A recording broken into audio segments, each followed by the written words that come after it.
Do you have a hero that you're often struggling with? Well, I need to admit, for me, it's Vynnset. I often struggle playing into her. And so today we're looking into one of my games as Mario into Vynnset. Spoiler alert, I'm not going to win this game. Right? So if you have some knowledge about Vynnset in particular or the matchup Mario against Vynnset, please add your thoughts underneath this video. Give me some insights on what I could have done better in order for me to win this matchup the next time. But before we get into it, thanks again for taking the times to watch my videos, right? It really means a lot, all the positive comments I've received so far already. So thanks again for that. If you not have done so far, please like the video. And also if you would subscribe to the channel, that would mean a lot and help me to get more views and more feedback on these videos. So let's get into it. This time Mario against Vynnset. I started recording a little late, so I didn't have my sideboard choices here anymore, and I can't fully remember what I did, so we'll need to see throughout the game. I definitely chose AB1. That's, as we all know, enough against Vynnset. So Vynnset just chooses to banish a card, of course they need to, and then Arsenal and passing. I have an okayish hand, right? I definitely want to get a Chalicery out here, so attacking with a Clave, probably flicking the other Clave, depending on how they block. Could already play the Scar Tissue, right, to get the mark, but no, they don't seem to block here, so I'm fine leaving the Scar Tissue here for now. So flicking and getting them marked with that, but also the Hunter's Clave is hitting. Right, so next up, obviously, playing the Orb-Weaver Spinneret, getting the Chalicery out, getting the +3 buff, and as they are marked, I'm coming in for 5, playing the Orb-Weaver Spinneret, and then the Chalicery. I still have the option to keep them marked by playing the Scar Tissue, but I chose not to, but I prefer to Arsenal it here and play the Persuasive Prognosis. Obviously, they have some equipment block, but usually they want to spare this for another turn. So yeah, ideally I get a card from them. They have been quite reluctant to give me cards this turn, so I think they can probably convert it quite well. Right, so they block with a widespread destruction here, which I'm happy to see. That's probably one of my least favorite cards to play against in Vynnset. Yeah, so I'm happy that this is already out and they only have 2 copies left. But they managed another widespread destruction. They already have 2 Runechants, so there's a pretty good chance for them to actually hit this. They play a Shadow Puppetry for the +1 and go again. And the effect, of course. My hand is actually pretty okayish, so yeah, let's see if I end up being incentivized to block here. But yeah, they come in with a widespread destruction. I could, in theory, block this out, right? It's 6 damage. No, it's actually 7 damage, right? 7 damage plus 3 Runechants, but then I would not have the best turn. My Arsenal is good, right? Especially with having the Cut from the Same Cloth and the Kiss of Death. That could transfer quite well. But at the end, the Scar Tissue is just 3 damage. And I would, in order to block this, I would need to give up basically my whole hand. And yeah, they actually activated Vynnset, so I can't prevent the first Runechant anyway. Yeah, so I'm not blocking any of the Runechants, and I let them hit me for 7 here. Okay, so they get the Deathly Whale banished, and that is something that I maybe should have considered, that obviously this gives them more ammunition for the Banish Stone. At the same time, there are 2 Blood Depths, so they're taking 2 damage here. The Flail of Agony, maybe there's a potential discussion to block this, right, with the Reaper's Calls to not give them a Runechant here. But yeah, I chose to stick to it so that I can play the Surgical Extraction, not Distraction here. So playing the Cut from the Same Cloth, seeing the hand, Deadwood Dirge, a Wrath, and Malefic Incantation, and a Dominion. Yeah, so to be honest, I probably know too little about Vynnset to really evaluate if this hand is good here. But so, yeah, ending up playing this a bit differently than I would have thought at the beginning, right? Because I didn't activate the Hunter's Clay first. but I'm playing the Kiss of Death here. Flicking my Chalicery to then use Starting Point to get go again, right? Which, I mean, it's 8 damage, yes, and now I can play the Surgical Extraction for 4 damage, as well as threatening to banish 1 card from the hand. But as mentioned, they have some equipment blocks, so with the Carapace as well as 1 card, they can easily block this out and still have 3 cards left. But I'm ahead 10 points of life here, which I consider quite okay in this situation. But let's see how this turns out. Okay, so this is blocked out, and we're moving into their turn. Having Shelter, Orb with a Spinneret, Pain in the Backside, Torrential Toxin is okay, especially because I have the Tunic up. So I could play the Orb with a Spinneret, start with the Pain in the Backside, then the Orb with a Spinneret, and then use the Chalicery. And eventually, if they block, maybe even the Tarantula Toxin. And I have the Shelter available so that we can block a bit of their damage. Okay, so they're coming with a Wrath. For 6, I chose not to, AB for the Runechants, and I also chose not to use the Shelter from the Storm here because there's just like no on-it effect on Wrath, so I'd rather keep the Shelter for an upcoming turn. So Pain in the Backside first.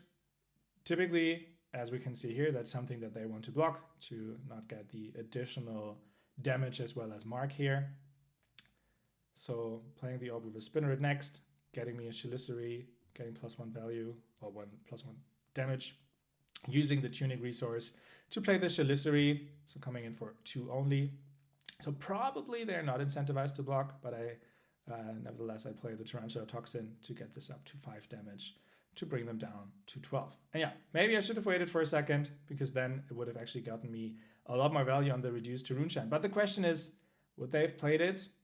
If I would have passed, we don't know. So yeah, losing a bit of value here, but still having the D-React in Arsenal. They are on 3 cards, plus the cards they have been banished, right? So there's some power in there.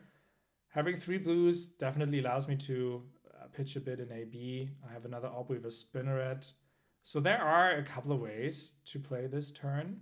I could, attack with the Clave to get the mark going, play the Orb and flick the Chalicery. I could play the Orb with a Spinneret then to attack with it, and then eventually even end with a Surgical Extraction. But that would mean that I cannot block more than my D-React here.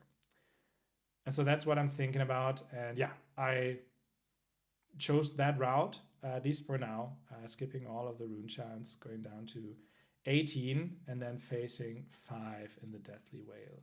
And so obviously them keeping 2 cards, the arsenal as well as the card in hand, was pretty obvious that they are still, either the hand converts very, very poorly, or they want to do something more. So yeah, they play the Spellbound Creepers, and I mean, I already took damage, right? So there's not much to prevent here in terms of their on hits, right? So thinking about, do I play the Shelter here, or do I wait for the next attack? It doesn't matter from my understanding. So I just block here to get it out, and then waiting for them to see if they play the Widespread or the Elegy. And so they play the Eulogy again. They play the Widespread Ruin with 3 Runechants, so banishing or threatening to banish the card on top of my deck, which is fine for me. Yes, they could hit some pretty powerful stuff like Codex, etc., but yeah, there's no way for me to prevent it now. Yeah, so do a pitch into the AB now, and here I do decide to prevent some damage, because it was so much damage this turn. And this might have been wrong, to be honest, right? If I would have stuck with the hand, I probably could have converted it quite okay-ish, and also threatened their hand. At the same time, they still have the Phase Purgatory up, so that is always the threat here. So yeah, choosing to just Arsenal and letting them have their next turn. If I don't need to block, this turn could be pretty good, right? +8 from the Saber Bloodshedd's, plus a potential draw, 2 potential draws, +2 Orbweaver Spinneret. Yeah, so as I only have the 1 blue, which I definitely need to pitch into my daggers, I chose to not block the Runechants here, and they end up playing the Eulogy for 4, which is also fine for me in terms of on it. But then they have the Succumb to Temptation, which, requires me to discard a card. So or for them to choose for me to discard a card. And it was clear for me that they will take the Saber Bloodshed.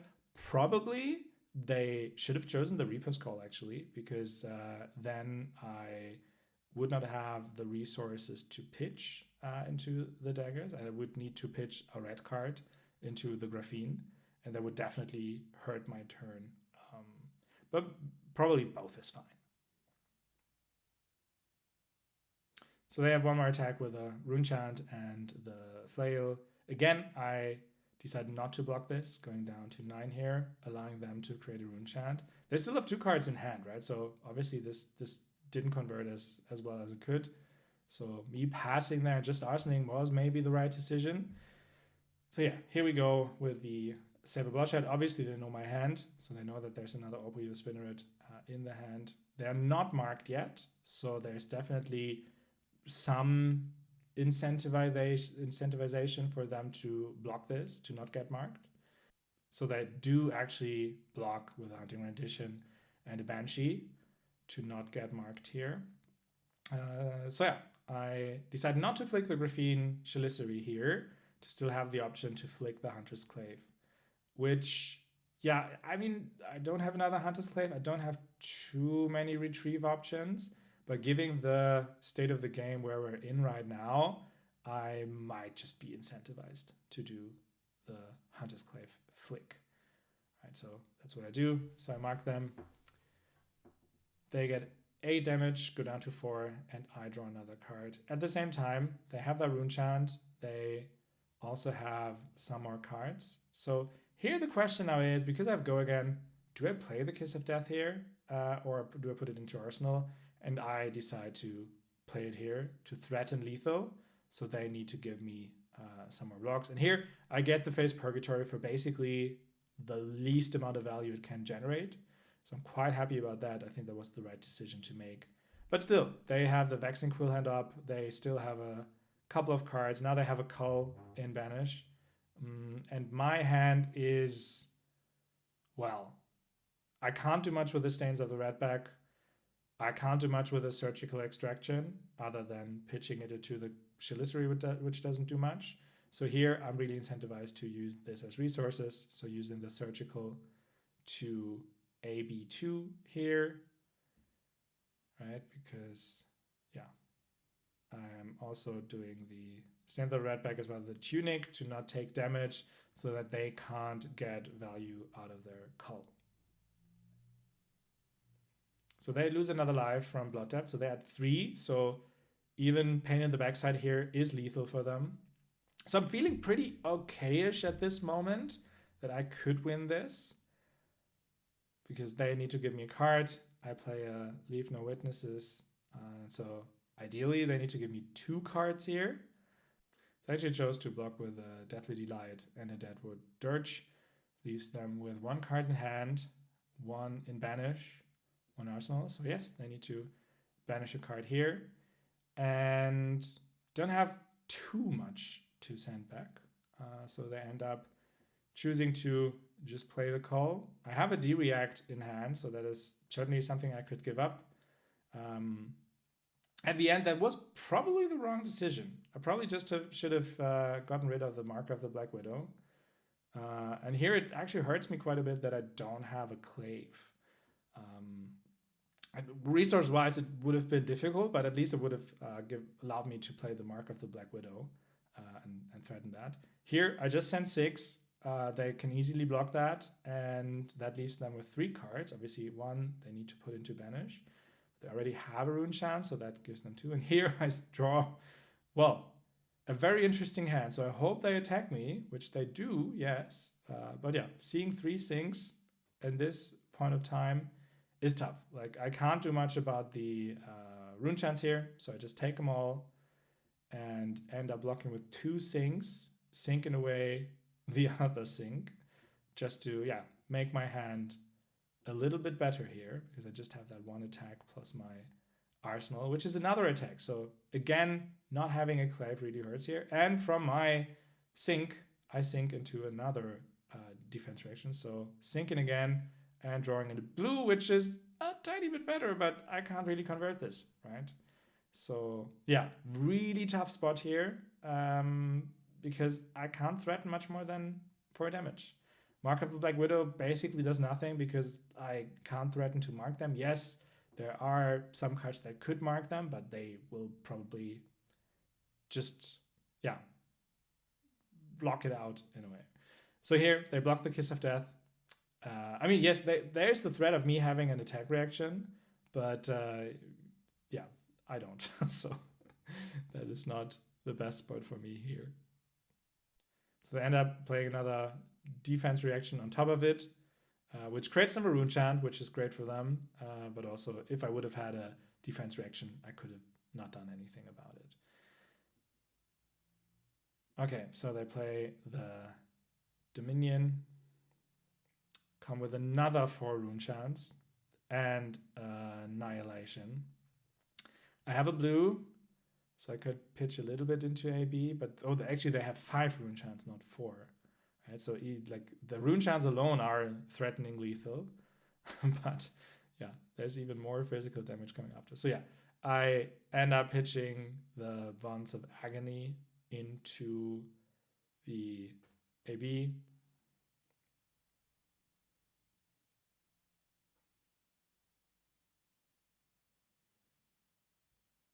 And then I actually chose to, yeah, pitch AB into the Black Widow. And that was probably, well, no, it wasn't a mistake, right? Because I could only block with 1 card here. And so but probably I should have just kept it. I should have kept the Mark of the Black Widow, and I should have blocked with the Den of the Spider here. I know it takes a card from hand. Yeah, now I remember, right? So I blocked with 1 because I need to banish the other anyway. So there was no real option for me to get the Chalicery live and play the Torrential Toxic because I would have been dead otherwise. So they send another 1 AB and 1 with a Flail. So I block with a Clave because I don't want to give them another Runechant, and otherwise I would be dead anyway. Yeah, so 2-1 from their end. I can't do much other than just send the Black Widow that is in my arsenal for 3 damage. They know I can't do anything about it and marking them, but at least they need to give me a card, which still leaves them with 4 cards. And in most cases, that should be GG. So they block this out. We go into their turn. And here I finally see my first Codex. Would have been nice earlier, but yeah, here it is. Which obviously allows me to use the Codex to some capacity, right? I have 6 AB that I could pitch into Runechants, or 3 and block 3. I have Under the Trapdoor to get one of the defense reactions. Leave No Witness obviously blocks for 3, but at the end, I'm at 1 life. So they simply need to activate their hero ability, and I'm dead. Of course, they activate Vynnset. They play the Funeral Moon to get a Runechant.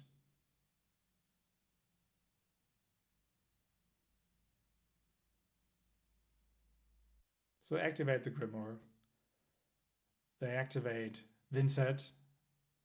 And then they play the Funeral Moon. They have 2 Runechants, so they can attack me with a Phantom Wraith. And I can't do anything about it because the first Runechant is unpreventable and I lose this game. So I was pretty confident for a while that I could win this from the life totals, but then, well, for one, my deck definitely didn't support me there much with the hand of 3 D-reacts and then drawing into another D-react. But it was probably also a mistake to flick the Clave. If I could have kept the Clave, I would definitely have been in a different position. So yeah, maybe flicking the Clave just to get the draw from Saber Bloodshed was not the right choice here. But yeah, I'm very interested to see what you think. Like, what could I have done differently? Especially if you have a lot of experience with Vynnset, I would love to hear from you and learn how I can play this differently. So thanks again for watching, and I hope you tune in next time. Thank you.